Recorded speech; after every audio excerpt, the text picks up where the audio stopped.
in terms of intellectual apartheid, one of the things that to me is really interesting is that that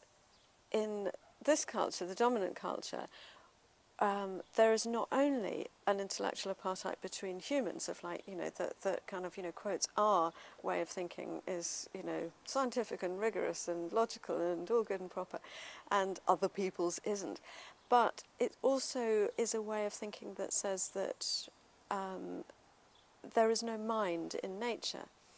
And of course, to many indigenous people, they are sensitive to the meanings of different communications in birds and animals. They will say that certain creatures can be a teacher. They will even say that certain plants can be, in the Amazon, for instance, can be plant teachers, like ayahuasca. One of the things that seems to me incredibly powerful about that is not so much whether that's precise term, because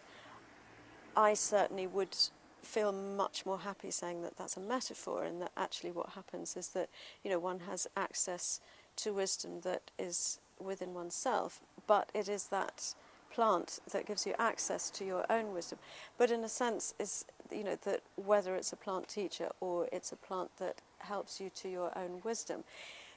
is quite immaterial, because one of the most profound things about it is it's the sense of it transforming how you can see yourself and how you can see your own path in life, and also the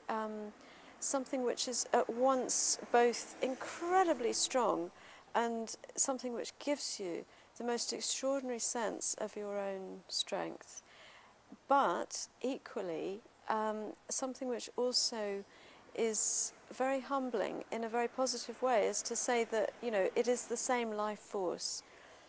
that infuses me and the daffodil and the catfish and the monkey, and in that sense it's a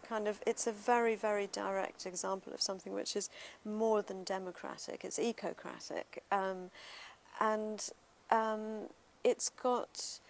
a kind of a sort of theatricalization of meaning, so that it is also used as a medicine. I took it as very much as a medicine for depression, but it is also a kind of a guide, and something which tells you some truths about the world of your own spirit. You don't have to kind of see it as anything like, as anything outside oneself. And in a sense, that to me was one of the most beautiful things about it, is that, that it gives you a way of looking at the world as a story that you play a very important part in. Not because you're so special, but because every path is an important one and every step matters. But so does everybody else's step, and so does the kind of the path of any plant or any creature.